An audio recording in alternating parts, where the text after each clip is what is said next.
चलिए, आप बीपीएससी का मेंस निकाले हैं, इंटरव्यू के लिए जा रहे हैं ना, तो हम इंटरव्यू के पर्सपेक्टिव से थोड़ा हम समझते हैं, और जो इंटरव्यू के पर्सपेक्टिव से समझेंगे वही मुख्य परीक्षा का पर्सपेक्टिव होगा, तो मुख्य परीक्षा का पर्सपेक्टिव होगा वही पीटी एग्जाम का पर्सपेक्टिव होगा। समझ गए? तो क्यों हम ऐसी बात कर रहे हैं कि ज्यादातर लोग ये सोचते हैं कि मॉक इंटरव्यू देते जाएंगे ज्यादा जगहों पर तो ज्यादा फायदा होगा। हमें समझना होगा मॉक इंटरव्यू या एक्चुअल इंटरव्यू होगा कैसा, इनके एक्चुअल इंटरव्यू में होगा क्या, कौन सा पार्ट मॉक इंटरव्यू से सही होगा और कौन सा पार्ट में मॉक इंटरव्यू इनको नुकसान कर देगा। क्लियर है? मॉक इंटरव्यू देने जाएंगे तो इससे इनको नुकसान भी होगा, फायदा भी होगा। कहां पर नुकसान होगा ये जानना चाहिए इनको, और कहां फायदा होगा ये जानना चाहिए। जैसे कि इंटरव्यू में जाएंगे, अभी अपना डिटेल एप्लीकेशन फॉर्म भरेंगे, हालांकि बीपीएससी का है, इसमें डिटेल एप्लीकेशन फॉर्म की जरूरत ज़्यादा नहीं होती है। क्यों नहीं होती है? क्योंकि इंटरव्यू बोर्ड के सामने में इनका एप्लीकेशन फॉर्म नहीं रहता है। क्लियर है? बात समझे?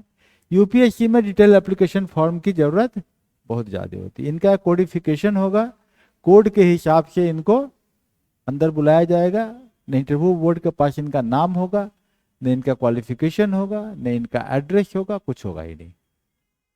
क्लियर है?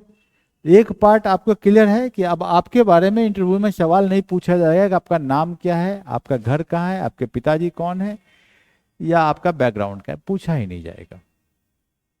ठीक, चलिए हम यूपीएससी इंटरव्यू की बात करते हैं। तो यूपीएससी इंटरव्यू का एक इंपॉर्टेंट पार्ट होता है detail application form. Detail application form लोग भरते हैं, और जो फॉर्म भरा जाना चाहिए वो बिल्कुल सच भरा जाना चाहिए। क्या भरा जाना चाहिए? सच भरा जाना चाहिए। कि विगत 5 वर्ष में आप कहाँ रहे तो आप लिखिए सही। आपने कोई ट्रॉफी जीता है, वहां लिखा रहता है कि कॉलेज एंड अबव लेवल, मतलब कि नहीं कि छोटा मोटा ट्रॉफी अगल बगल के मोहल्ला में हो रहा है, शतरंज चैंपियन आप हो गए, मत कीजिएगा ये। ठीक है? आपके कॉलेज में 5 सेक्शन है, A B C D E, और उसी के बीच कंपटीशन में आप कुछ कर गए तो मत कीजिएगा। ठीक है ना? आपका इंटर कॉलेज, वो भी कॉलेज का लेवल ऊंचा हो।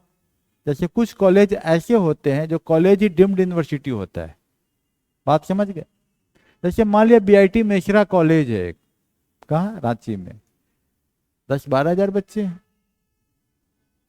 अब उस कॉलेज के अगर आप फुटबॉल के टीम के कैप्टन हैं तो देन यू राइट।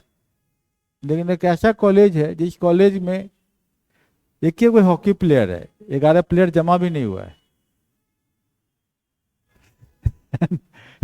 और आप हॉकी प्लेयर का तगमा मत लगाइए, मतलब नकली सर्टिफिकेट जो आपको भी लगता है कि हम इसके लायक भी नहीं है, हम डिस्ट्रिक्ट लेवल खेल भी नहीं सकते, तो हम काहे लिखने जाए, मत लिखिए। ठीक है ना? बात समझ गई मेरी बात? सिंगिंग कंपटीशन, चित्रकला कंपटीशन, ये सब बहुत लेवल का अगर हो तो आप लिखिए, नहीं तो मत लिखिए। समझ गए? लोग इसमें लिखने की गलती करते हैं, नहीं लिखना चाहिए। पहली चीज पकड़ा जाता है कि बच्चा बेचारा अपने बारे में अच्छा करना चाहता है।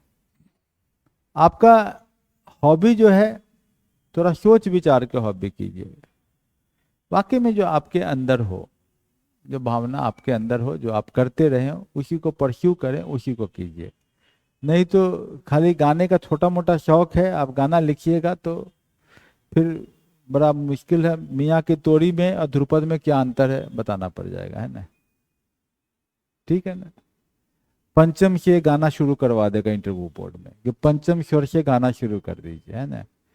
अच्छा चलो इसको गमक में कर दो, फिर इसको बोलेगा तीव्र ताल में लाओ, फंस जाइएगा। समझ गए? बोलेगा शास्त्रीय संगीत या शास्त्रीय क्लासिकल डांस, तो बोल देगा आमद बता दो एक।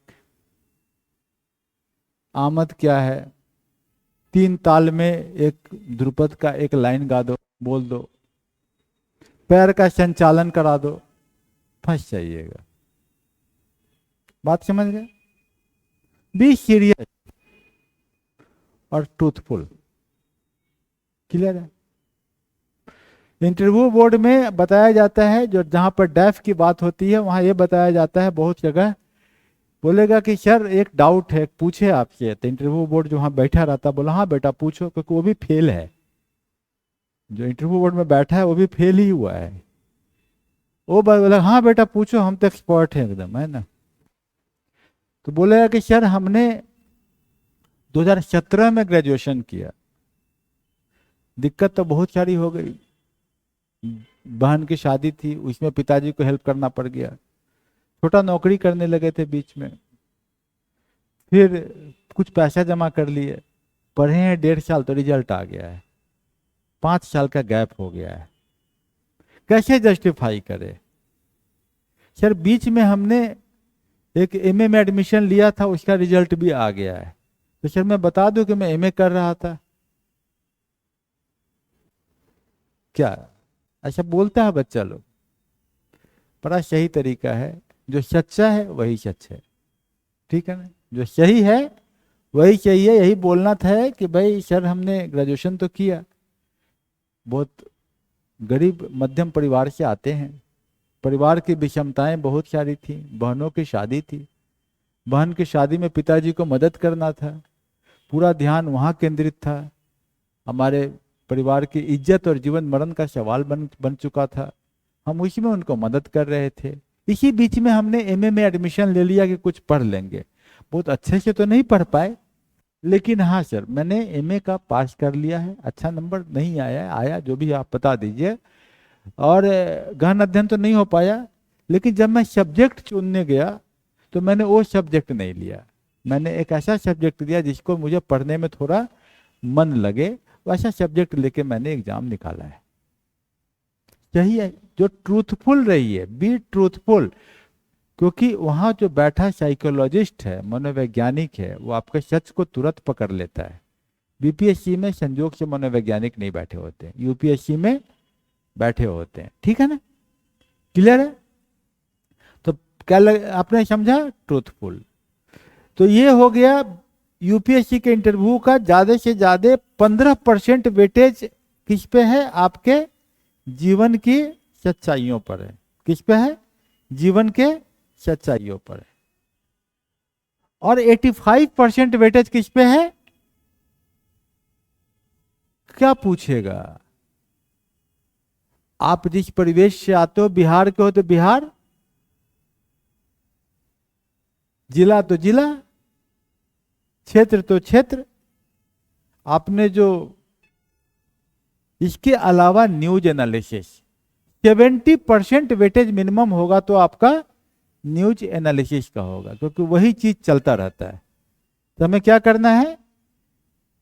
न्यूज एनालिसिस पे काम करना। और न्यूज एनालिसिस मैगजीन पढ़ के नहीं हो सकता है। बात समझ गया? न्यूज एनालिसिस मैगजीन पढ़ के नहीं हो सकता है। न्यूज एनालिसिस खाली फैक्ट कुछ मैगजीन से, गूगल से मिल सकता है। एनालिसिस पार्ट कहां से होगा? प्रत्येक दिन इसके साथ जुड़ने से। जब प्रत्येक दिन न्यूज के साथ जुड़िएगा तभी न्यूज एनालिसिस हो पाएगा। नहीं तो आप मैगजीन पढ़ के सोचेंगे कि हम एक बहुत प्रतिष्ठित कोचिंग इंस्टीट्यूट का मैगजीन है, उसको हम रेगुलर पढ़ते हैं, फायदा नहीं है। क्योंकि मैगजीन निकालने वाला व्यक्ति भी एनालिसिस करना नहीं जानता है। ठीक है ना? तो अब हम बताएंगे कि न्यूज एनालिसिस कैसे होता है और वहां से क्वेश्चन कैसे बनता है। ठीक है ना? तो हमने क्या अभी तक चर्चा किया? 70%। अब मैं बता रहा हूं इंटरव्यू, मॉक इंटरव्यू वाले इनको कहाँ फायदा करेंगे। मॉक इंटरव्यू वाले इनको बताएंगे कि आप कैसे अंदर आओगे और कैसे बैठोगे। समझ गए? अंदर कैसे घुसोगे, बैठोगे कैसे, ये बड़ा साधारण सा काम है। ये आप अंदर आइए और बैठ जाइए। आइए, आप आ जाइए, आपका भी मॉक इंटरव्यू हो जाएगा। अंदर आइए, वहां से नॉक कीजिए, कैसे आएंगे कैसे बैठेंगे, कितना आसान काम है देख लीजिए आप। ये गेट है, यही मेन गेट है। हाँ इधर से।